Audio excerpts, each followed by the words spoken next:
Hello, beautiful people. Welcome to the Joni Talks podcast with a tagline, Real Talk, Real Stories. And today, as you can see, we have another special guest, no? But before I introduce her, I'd like to thank you guys because currently, our show, the Joni Talks, is streaming in almost 60 countries. Grabe. Praise God for this amazing opportunity that we get to feature other people's testimonies and kung paano nag-work si Lord sa buhay ng bawat isa. Kaya sa gabing ito, sa araw na ito, I am so excited to introduce to you our special guest, no? She is my gorgeous UM Wow. ng Sun Life. Thank you. Yeah, and she is one of the worship leaders from Victory Church. Of course, a very good friend of mine. Kaya let's give it up sa Lord sa buhay ng aking napakagandang guest sa araw na to. No other than Abigail Abingoza. By your Spirit, you have called us, chosen people, sons and daughters, standing as one in your presence. Come on, declare, this is your church, God built it. This is your church, God built it. Jesus, cornerstone, God built it. Kamusta? Hi, It's good been a while. evening. Yeah, it's been a while. It's an honor and a joy to finally have this Yeah. conversation. Kasi super nabibless ako kasi finally, after how many attempts na Yeah. ma-invite siya, finally, Yeah. she's here. Pero before we begin our episode, I'd like to thank the owner of this cafe, of course, Miss Trixie Tagorda, for allowing us to film this video, this podcast Miss here Trixie. sa kanyang napakagandang cafe. This is Yes. your safe place talaga. To check this cafe, you guys can visit here at Eton Centuries, no? Sobrang masarap. Actually, ang favorite ko ditong cafe is yung, nalimutan ko lang yung pangalan. Mine is the popcorn latte. Yeah, that's It's really right. good. Yeah, it's my go-to. That's right. Kasi alam na nila yung in-order ko, kaya hindi ko lagi tinitignan yung menu. Alam nyo ba yun? Kasi pagdating ko dito, alam na nila, the usual. Pero at the moment, I am drinking. We are drinking matcha. matcha Latte. Kaya naman, again, if you guys would like to try this cafe, just visit here sa Eton Centuries. Katabi ito ng Victory Church. Kaya, grabe, mabibless kayo and this is a wonderful place to go and, you know, to catch up with your friends and study the Word of the Lord. Kaya, going back to our wonderful guest, yeah, thank you talaga for allowing me to Thank you. Thank you for having interview you. me. So, yeah. Sabi ko nga kanina, Abby is one of the worship leaders from Victory Church. And today, she will share with us kung paano ba siya nagsimula. Kasi gusto kong malaman. Alam ko, we've known each other for quite some time. Some of your testimonies ay na-share mo na sa akin. Pero Yeah. para sa kaalaman ng ating mga listeners and viewers, paano ka nagsimula? Well, I started when I was 16. Pero, yeah, growing up, kasi originally I'm from Palawan. So, I just went here to study. And then, doon ako naging part ng Victory Church when I was in college. Pero yun, bata pa lang ako kasi my mom, siya yung nag-lead ng kids praise. We call it kids praise sa amin sa province. So hello In sa mga Palawan. taga Palawan. Oh, shout out, hello. Shout out sa mga taga Palawan. So yun. Very conservative yung worship sa amin. So we just use hymnals, -1. Oh, so, di ba? Age review. Yeah. So, yeah, yun. And when I went here to study, na-connect ako sa Victory because of my brother. And then the rest is history. So I started attending first and then nag-volunteer ako, nag-sign up ako because the church encourages the congregation to step up and then to serve. So I took the opportunity to serve God and I chose music. So yun, I was 16. Yeah. So, I remember you told me that you started sa Victory Green Belt. Tama ba? U-Belt. U-Belt. Sorry, Yes. saan yung Green Belt? It's the mall. Mall pala yun. after mo mag-service, pwede kang pumunta sa Oo, mall. U-Belt pala. I'm so it's sorry. U-Belt. It's alright, yeah. So, it's in the heart of the kaya siya tinawag na U-Belt kasi yun talaga, University Belt. Yan. U-Belt. So, nandun lahat ng mga campuses. And our church, Victory, believes in the youth. Talagang i-empower yung youth, i-disciple yung youth kasi they are the next generation of leaders. So, yun. They invest heavily on that. So, sa U-Belt ako nag-start. And then, when I started working, lumipat ako sa Katipunan and then I landed in Victory QL because yun nga, life happens. Yeah. So, ang kagandahan nun kasi yung Victory maraming congregations. So, yeah. That's interesting. Pero gusto ko lang malaman, you started joining the ministry when you were 16, tama Yeah. ba? And yung pag-join mo ba sa ministry, is that something na parang ginol mo, ginusto mo, ikaw nag-initiate because tinatch ka ni Lord or na-influence ka? Yeah. I'm actually shy to volunteer, but because my mom kasi, she believed na kailangan yung, di ba, sa parable of talents, you really have to use it. Kasi kung hindi ka good steward ng talent na binigay sa'yo ng Lord, mawawala yan. So, yun. Parang, I grew up in a Christian family. So, yun yung orientation namin. Na kung ano yung meron ka, you have to give it back to the Lord.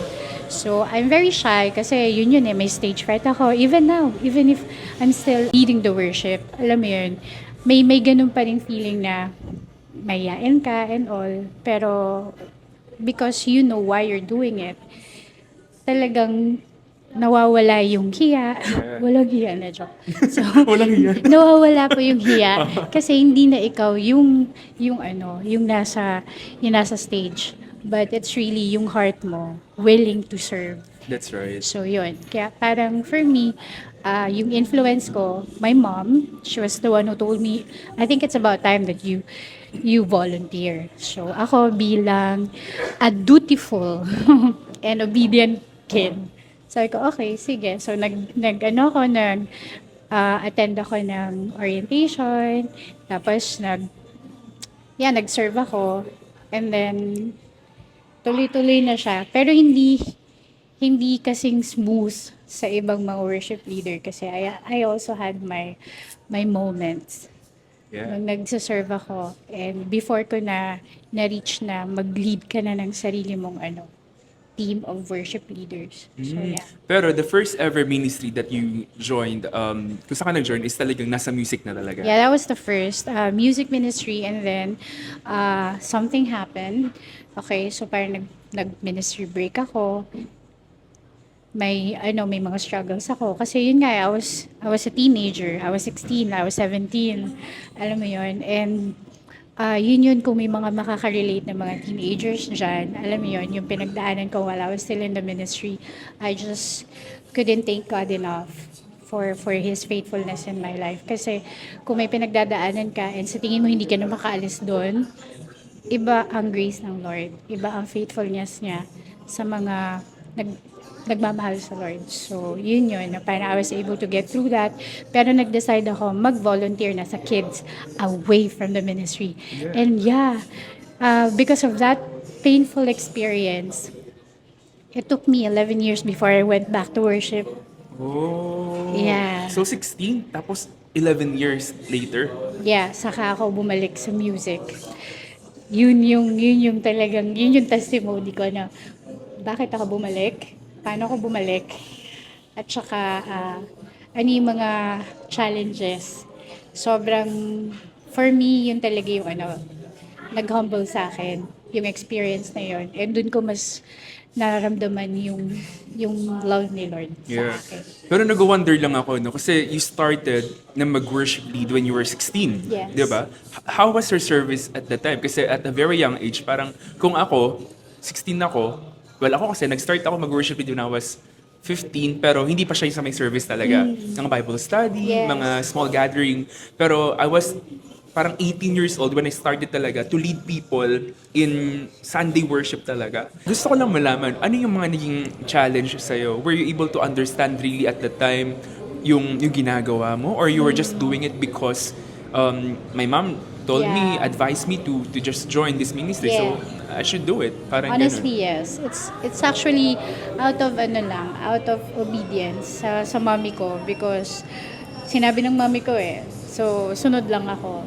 And yung sabi mo na deeper relationship meron akong devotion time, quiet time. Hindi pa siya until nung na-experience ko yung painful relationship. Yun nga kasi parang pag yun yung yung yun yung message, Yeah. yung test, yun yung testimony mo. So I had to go through that bago ko talaga fully na-embrace na parang ay ganito pala yung feeling ng talaga nag-worship. Hindi pala basta Before makakanta I ka was lang, just no? performing, parang ganon.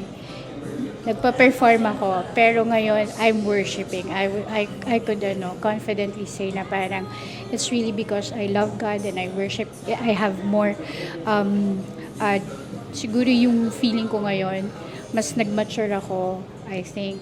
Nag-mature ako sa relationship ko with the Lord. Kaya when I lead, talagang ibang-iba looking back when I was starting. So, yeah. That's really good. Pero there was also a time that you've told me, I believe yung nickname mo pa nun is Jam. Yeah. Di ba? Parang na-share mo yung facing ng buhay mo kung saan. Parang kahit naman ako, aminin ko, I must admit, no? And I believe na-share ko rin naman sa ibang mga episodes, that there was a time na na-steal ko yung glory Yeah. na para sa Lord. That's right. I was Diba? performing. When I was young, parang I like it when everybody was jumping, when I was leading the worship, yung praise and worship, ganyan.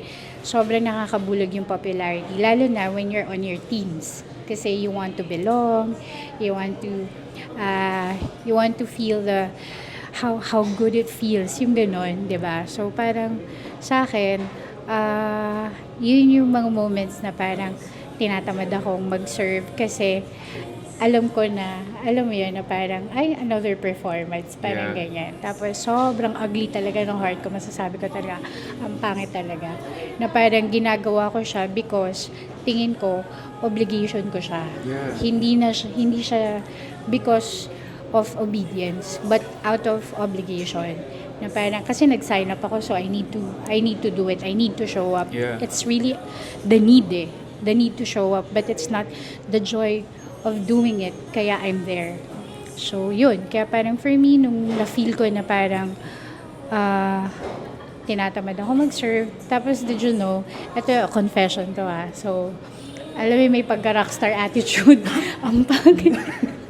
May pagka-rockstar attitude ka. Na yung mismong lead pastor back then, siya yung nag-handpick sa akin to perform sa mga banquets, sa mga small gatherings sa church in New Belt. Pero, ang pangit talaga. Alam niyo, hindi ako nag-show up. Nag-rehearse kami, Nag-rehearse pero hindi ako pumunta. Yun talaga yung huwag niyong gagawin. Para sa mga aspiring Para sa at mga worship leaders, Oo. no? So, I was young and I was, sorry for my word, walang wisdom talaga sa ginagawa ko back then. Kaya parang for me, pag dinitch ko yung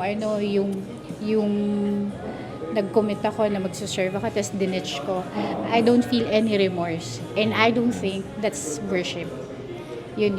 So parang, hindi ko rin maibe-blame yung sarili ko because I was young. Pero kasi meron naman akong mga kasama sa worship team na they're young but iba yung commitment nila. So for me, tingin ko lang siya, it's just part of what I signed up for because hindi talaga siya nanggaling sa akin. So yun. So sa mga nag-a-aspire na mag-join sa worship team, it's really a heart issue. Yeah. It's really it's a matter of the heart why you're doing it. Not because you want to be seen on stage, not because you want to obey your parents to do it. It's good to obey parents, guys, Pero kumbaga, you have to pray about it. Let God prep your heart kasi once you're there, mas mataas na yung attacks mo from the enemy kasi yun yung ego mo, alam mo yun, yung popularity, para kang celebrity Oo. Sorry for the word, pero parang ganun, may pa-star complex na because everybody would recognize your face, especially when you're doing good, when you're singing very well, they would admire you and then you just get the glory. Yeah. And that's Sabihin ng really, tao really sa'yo, bad. people will tell you, ang galing mo, ang ganda galing ng mo. boses mo, ang ganda mo. Yes, sobra. Like parang, And you will say, and you will say pa na, glory to God, but deep in I'm your heart. agreeing with yung sinasabi mo na parang pinipraise nila yung talent mo. And you know what, when I was young, I would just say like parang, yes, thank you. Pero now, when people, get touched and moved by the worship, I would always point, praise God, glory to God. So yun yung talagang hindi sa'yo. It's really because of God. Yeah. The reason why you're there, it's because God put you there. And you just allowed God na gamitin yung binigay niya sa yung talent. So, yeah. Totoo yun. And I think din, no, I know that maraming mga aspirants, maraming mga worship leaders na maaaring dumaan sa facing ng buhay nila kung saan talagang more on sarili nila, self-centered sila. And yung worship team, music ministry talaga yung isa sa pinaka... Evelieta. Oo. Yeah. Grabe talaga. That's Kasi ikaw yung naka-front eh. Right. 'Di ba? Mahirap, parang I remember myself, no? Aaminin mo talaga. There were times na I was standing there. I encourage people to worship God. I was singing praises. Pero hindi ko talaga alam yung point ng ginagawa ko. Whether you admit it or not. Meron sa heart mo na, ay, ang galing ko. Yeah. Ay, ako to. Yes. Ala, lumuhod sila. Ala, umiyak sila. Ang galing ko. Yes. Yung mga Parang ganong moments. napaka-effective ko mag-lead. Oo. Yung ganon. Lalo na kapag yung mga leaders mo, ikaw yung tatawagin, Johnny, lead them in worship. Abby, right. lead them in worship. Talagang, ay, ako lang kasi magaling dito, kaya ako laging, ako Ako lang. yung favorite. Hindi Yeah. i-start yung service nang wala ako. Oo, may ganon. And True, nakakatakot yun. na-experience ko yun, bro. Like, parang, for me, parang looking back, sabi ko, ugly heart. Yun talaga yung Totoo. masabi ko na parang, and yun. Titignan ko na lang na, praise God. Alam mo yun, from that mindset, that way of thinking na parang, ikaw yung magaling, ikaw yung nagli-lead, ikaw yung nagdadala. Yeah. 'Di ba?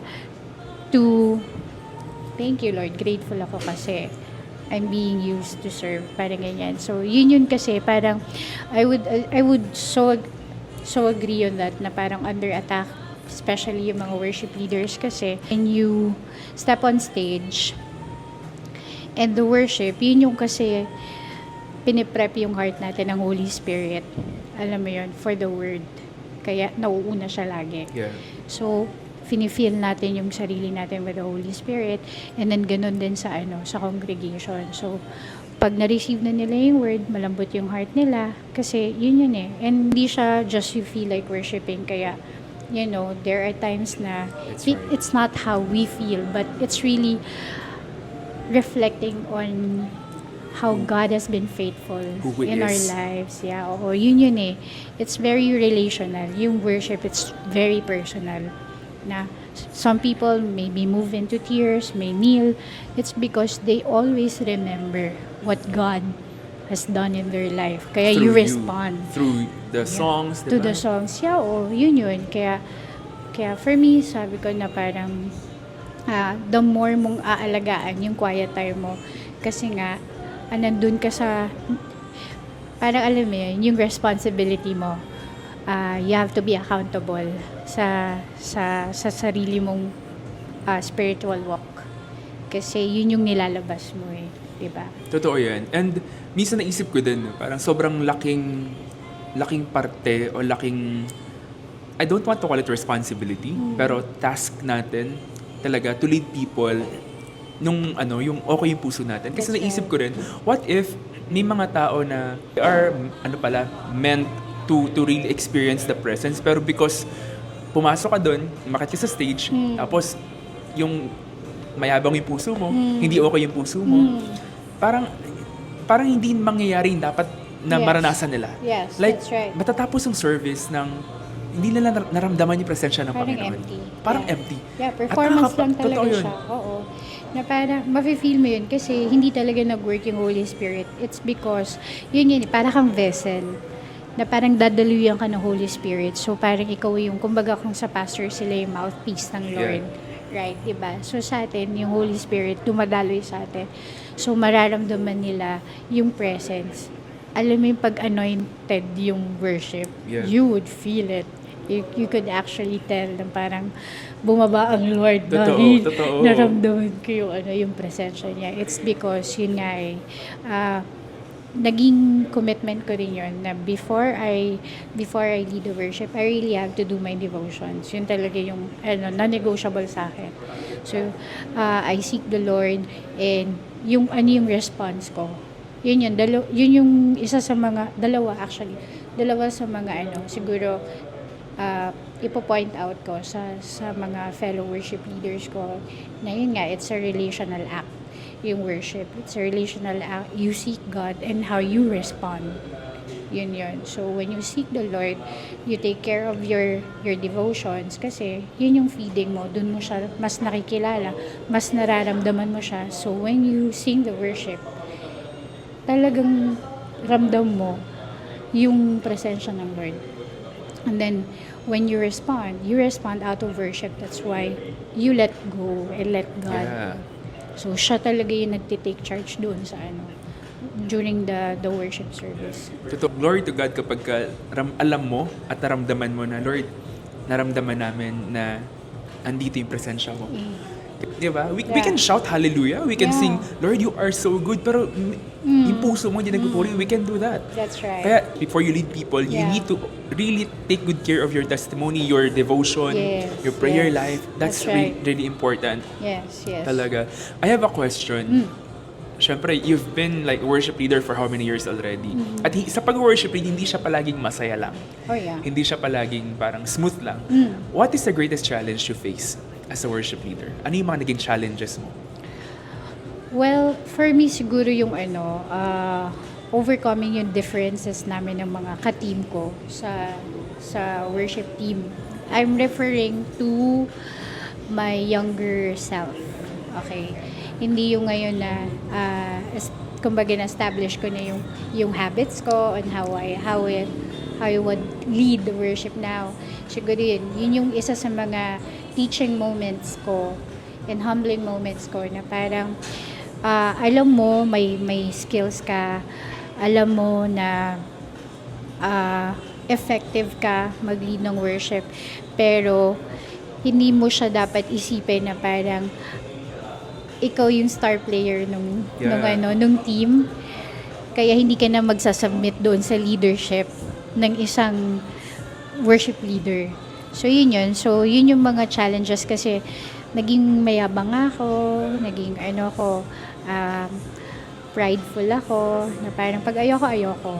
Kasi I just don't feel like it. May ganun akong moments. And sa pag-lead ko ng worship, like parang talagang feel ko siya na parang they can't worship without me. May mga ganung parang hindi maganda yung worship pag wala ako. May ganun na, ang pangit po talaga. Hindi talaga siya maganda. So, at meron pa yan, no? Na, kahit hindi ako mag-rehearse, kaya ko yun on the spot. yes, so kaya kong aralin yan. Mag-show up na lang ako. Yeah. Walang, alam mo yun, walang show of humility.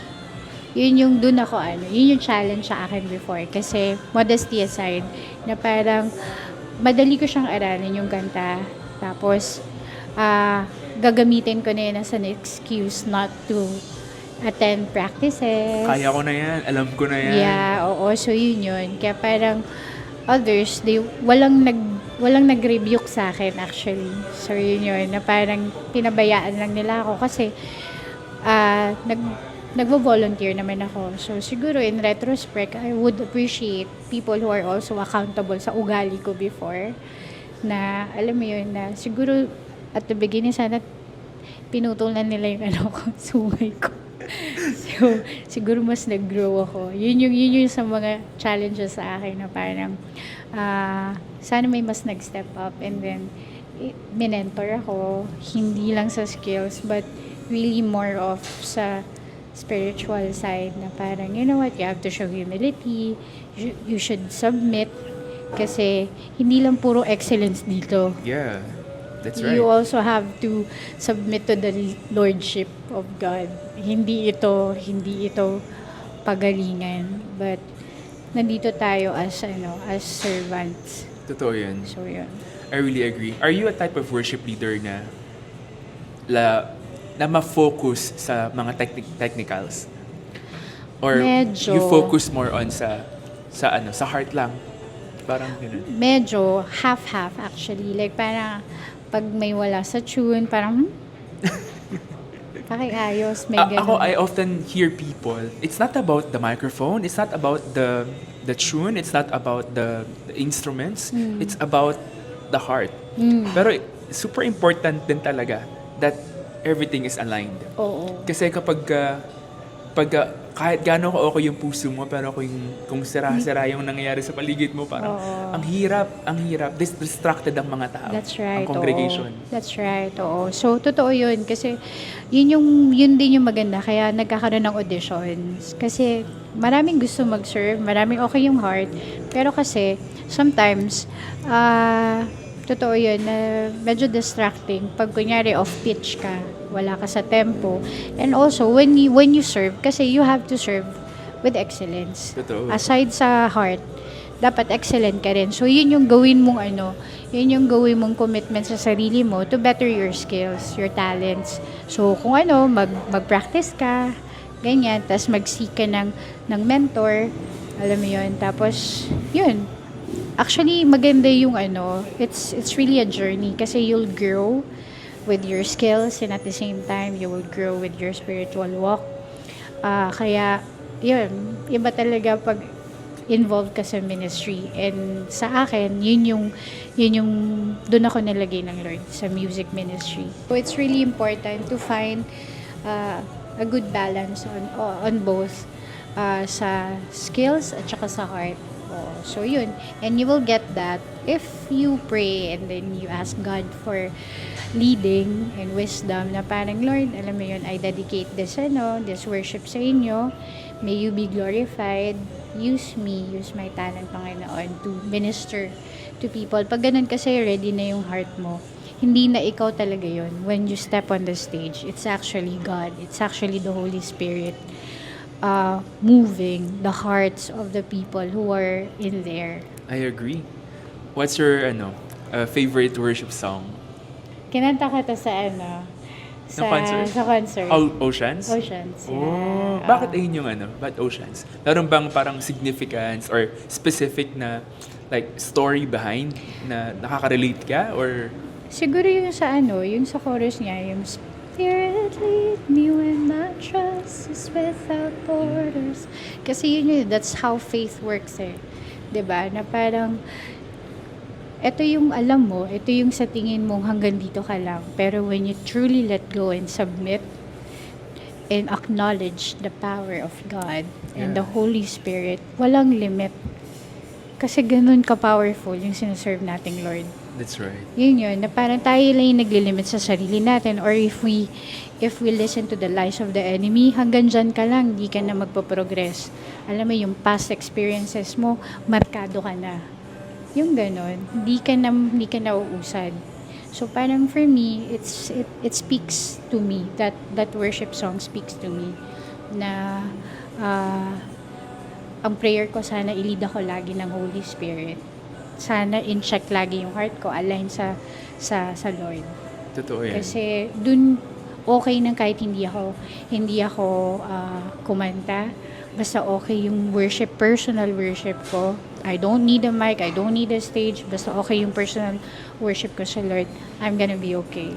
Totoo yan. Yeah. Ako dumating din ako sa point ng buhay ko. Parang recently lang din na parang Lord, parang okay na ako kahit hindi na ako yung tumayo. Parang it's no longer about Before kasi parang gusto ko ako lagi yung worship leader.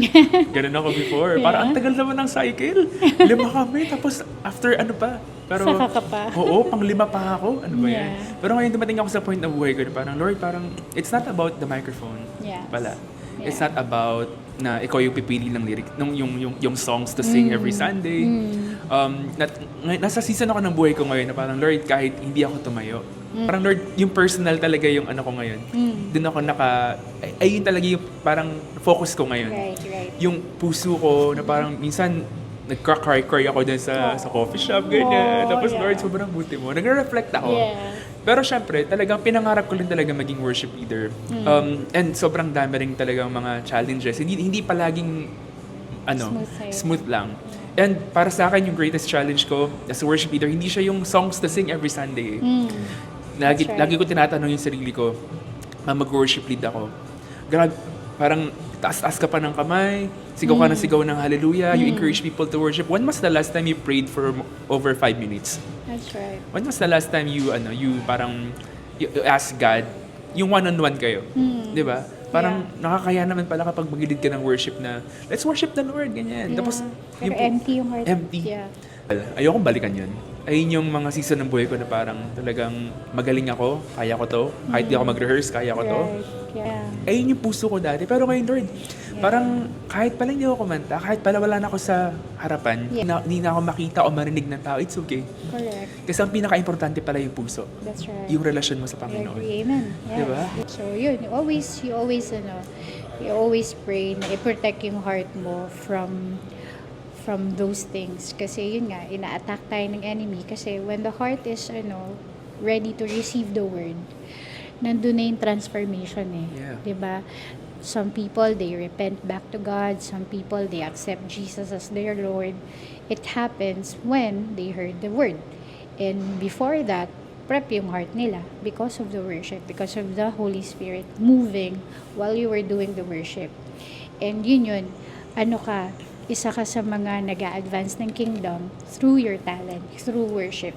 Whether you may be singing, whether you're doing bass, instrument, ganyan, lead, keyboard. So yun eh. We all play an important role in advancing the kingdom.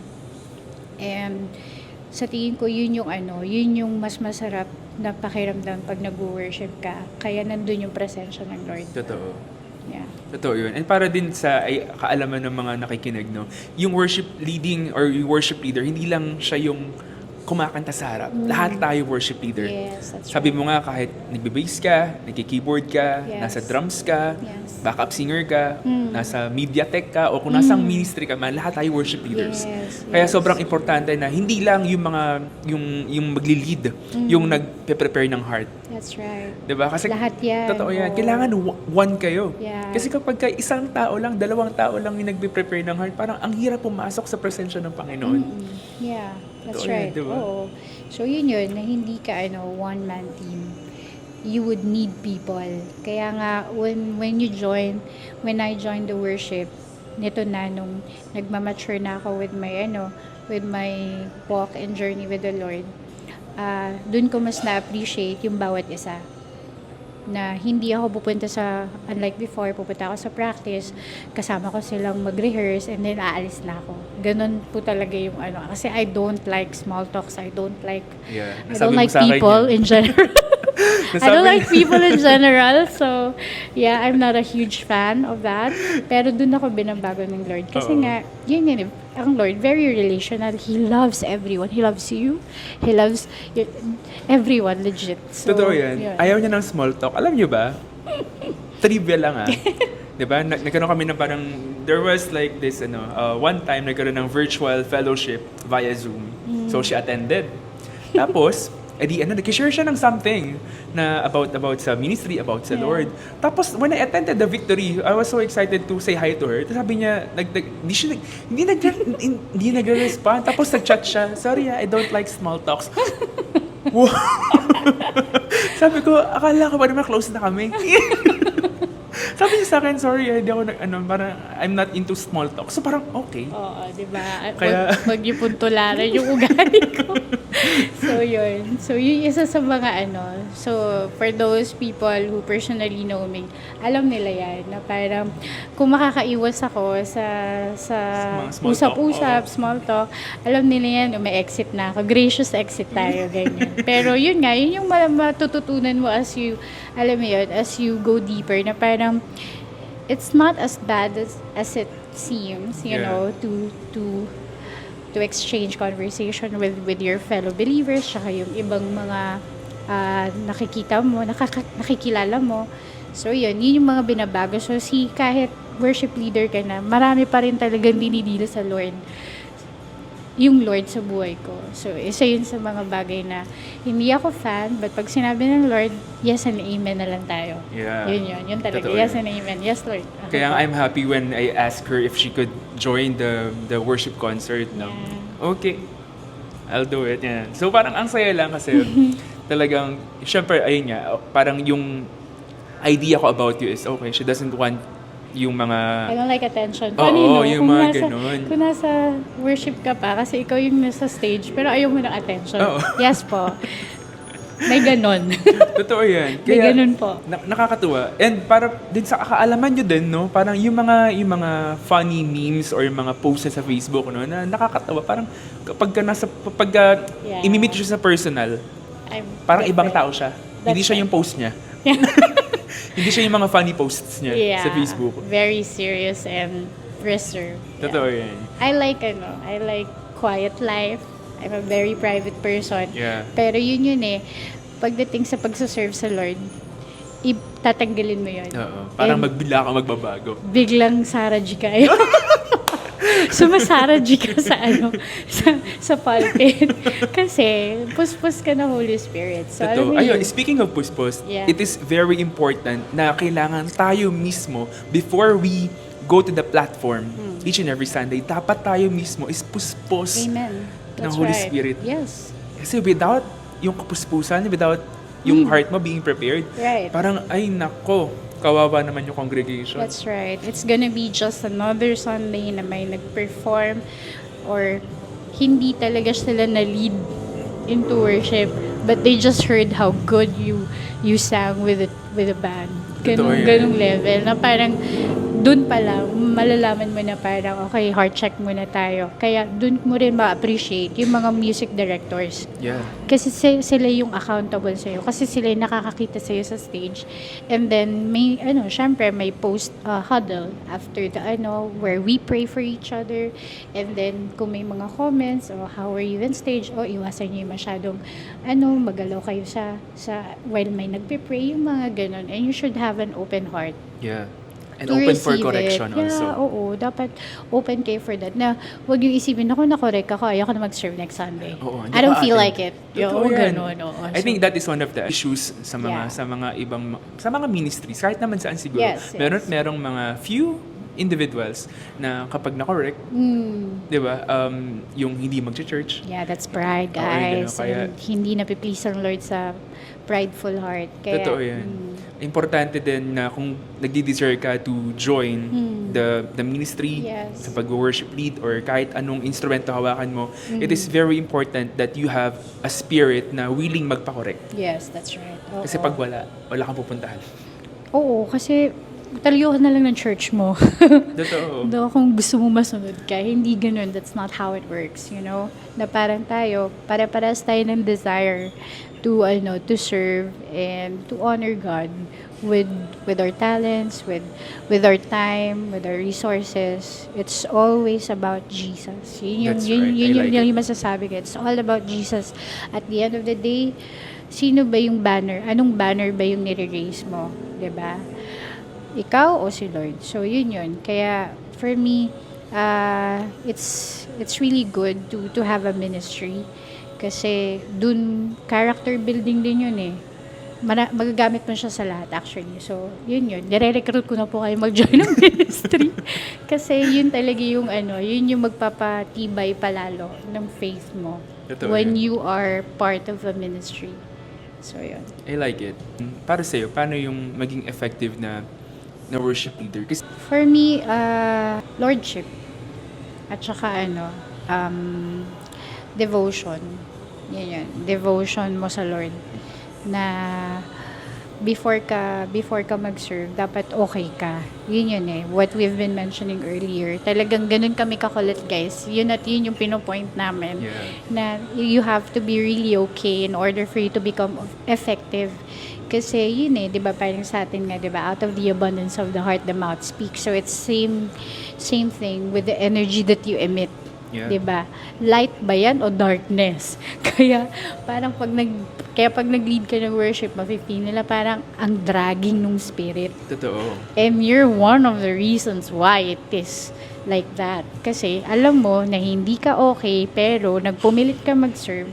So we also do that. Like parang we talk to our leaders, to our worship director, na parang pwede po ba kami mag-ministry break, ganyan. I'm just going through something. Huwag mong pilitin. Yeah. wag mong pilitin just because you want to serve. But be sensitive enough with the Spirit na pag sinabi ng Lord, halika muna dito, i-deal muna natin yan, Oo. anak. Oo. So, and then, yun yung pinaka mas masarap mag-worship, bumalik ka. Kasi, alam mo na, aligned na yung heart mo sa Lord. Totoo. At siya na, alam mong siya yung napiplease sa worship mo. So, I think, yun yung pagiging effective worship leader na alam mo na align yung heart mo sa Lord through your devotion and through the Lordship na siya, nagsaserve ka not because you need to do it, but because you know you have to do it. Alam mo yun, hindi need, but you have to do it because God is sovereign. He needs our utmost praise and adoration. So, ibibigay natin yun sa Kanya dahil mahal tayo ng Lord at saka yung ginawa niya sa life natin. Maliit na bagay lang yung pagbabalik ng papuri sa Kanya. Totoo. Yeah. And para sa akin, importante din no, na kapag mag-aspire ka na mag-worship lead, maging miyembro ng music ministry, or mag-serve sa Panginoon, Yeah. you need to have a heart that is fully surrendered That's to right. Him. I agree. Pag nag-decide ka, Yeah. nandito ka lang sa Lord. Hindi That's pwedeng may reservations. That's right. Hindi pwedeng pupunta ako, attend ako ng rehearsal pero di ako attend ng Sunday service. Yes. Yung share mo That's kanina, di ba? right. Yeah, oo. Na parang, para ka lang compliant. Oo, o Alam kaya, mo yun? mag-worship lead ako pero ayoko nung lineup na yan. Ayoko. Oo, Ay, yeah. nako. Isa rin yun sa mga teaching moments sa akin actually, na parang we have a song bank kasi. And before, you get to choose freely kung ano yung lineup na gusto mo. Siyempre, kung ano yung kabisado mo, ano yung bagay sa boses mo, Yeah. yun yung pipiliin mo. Pero ngayon, na kung, yun nga may leadership. So, yung leader mo, like the music director, sila yung magsasuggest. Hindi naman sila ganun ka-strict Pero kumbaga, ito na yung lineup for kasi yun yung akma sa message for Yeah. Sunday. It So, has to be thematic, no? yeah, oo. So, yun. Doon ma-exercise yung pagiging submissive mo at nire-respeto mo yung leadership ng mga tao na nandoon kasama mo sa team. Kasi hindi lang ikaw yun. It's a team. You know what? I'm gonna steal that. Kasi, alam mo, sa church namin, Yeah. we get to choose Mm-mm. the songs. Yeah. Pero napansin ko rin, there are times na, oo nga no, while we were talking, oo Yeah. nga no, parang, wait lang, parang hindi connected Mm-mm. sa, let's say Sa for word. example, we talk about love, and the lineup talks about a different topic. Yes. So, kakaiba. Na-disconnect. Oo, na-disconnect. Yeah. So parang, I think I'm gonna steal that from you. go. Thank you Yeah, for you're sharing that. I'm gonna steal that. I'm gonna acquire that. That's So, and ayun, talagang kailangan maging humble tayo. So as we lead people in worship, hindi pwedeng mag-lead sila tapos ang goal natin is palakapakan tayo ng tao. Actually, isa yon sa parang kalaban din talaga natin bilang Yes, worship leaders na yes. yung ibang tao na parang nakikita natin sila as our audience. Diba? Dapat tayo, kapag nag-worship lead tayo, para sa akin, we look at a chair na dapat si Lord yung audience natin. We Audience sing. of one. Totoo, Yeah. di ba? As we sing, si Lord dapat tayo nakafocus. Hindi sa palakpak ng mga tayo. Ang galing ko. Ang galing ko, Lord. Hindi pwedeng ganun. That's right. Yes. It's very important. I agree. So, Ang dami Yeah. nag-aspire na worship leaders, I don't want to call it performance or perform, pero yung mag-lead ng worship, kumanta it can para sa start Panginoon. From there. Actually, Yeah. it can start from there. Lalo na sa mga kakatanggap lang sa Lord. Siyempre, yung pinanggalingan nila is,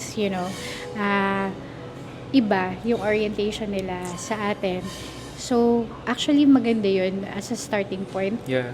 to win them at mas mag-grow sila with us. So we actually welcome those volunteers na parang they love singing and all that. Kaya nagkakaroon ng audition para pwede kang umattend ng mga practices and we will coach you. Alam mo yun, lahat welcome. Kasi yun, nandun na yung heart eh. Yeah. Nandun na yung Ayun heart. yung pinaka-importante. Yeah, di ba? It should start from somewhere and it's good na it came from their heart. Na willingly nagbigay sila ng time to volunteer, magsiset aside sila ng time para sa ministry. That's a start eh. So yun na parang lalo na sa mga bagong believer na parang hindi pa sila sure kung ano yung gagawin, ano yung mga ginagawa ng mga nagsaserve sa music. Pero dun papasok yung mga matured Christians. Yeah. So, iti-take mo na sila under your wing, iaano mo sila, i-mentor mo sila, and at the same time, magbi-minister ka na sa kanila so that they would find the joy of, being part, family na. Alam mo yun, you're one big part of the family ng Lord. So, yun. Kaya parang for me, kung sa tingin mo na hindi pa okay yung skills nila, you attend practice. Yeah. Dahil may mga voice coaches tayo. So, dun i-develop natin yung talent mo kasi the heart is already there. Check. So, next, i-improve natin yung skills. So, kung hindi mataas yung boses mo, baka pwede ka sa alto. Pwede ka sa bass. So, hahanapan natin kung saan ka pwede. Pero kasi, that's the main goal. Na Totoo yan. ma-involve ka sa ministry and ma-experience mo yung joy of serving. Basta the main starting point should be our heart Our talaga. heart, yeah. Yung Are you willing to pinaka-importante. serve? Do you want to be part of God's movement? Yeah. Diba? Thank you. And ngayon gusto ko lang malaman, ano yung mensahe mo sa mga aspiring worship leaders natin? Ano yung maaaring mabigay mo sa kanilang advice, mga tips? Yeah. Huwag na kayo mag-hesitate. Alam mo yun, pag narinig mo na ang Lord na kinausap ka na you need to step up, just do it. Yun lang yun. Always be quick to act on how God leads you, kung ano yung leading sa'yo ng Lord. Kasi I'm pretty sure, nararamdaman mo yan. Nagsispeak na sa'yo si Lord. You're Totoo just yan. ignoring it. Alam mo yun? So, take time sa quiet time ninyo or sa devotion time ninyo na alam mo yun, na finally bigyan ka ng courage ng Lord kung mahihain ka, bigyan ka ng lakas ng loob to stand there sa stage. Tapos, mag-volunteer ka, yun. Sa akin talaga, you just have to do it. And then the rest, God will be with you. Kasi yun lang naman yung ayaw ng enemy yung mag-take action tayo as Christians. Kasi gusto niya dyan ka lang. Ayaw niyang mag-progress ka. Kasi God will use your testimony, your life, into something na magpapakilala pa sa Kanya how good God is. So yun, so sa mga aspiring worship leaders, just do it. Sign up sa mga ministry, whether sa instrument or sa vocals. Yeah. O kaya, actually, meron ding admin. Kahit hindi sila kumakanta, pero sila yung nag-arrange ng schedule and you're part of the worship team. Exactly. Yeah, so Or yun. media tech din, di ba? Diba? Multimedia. So, yun. Na just do it and make sure that clear yung reason why you're doing it. Yun.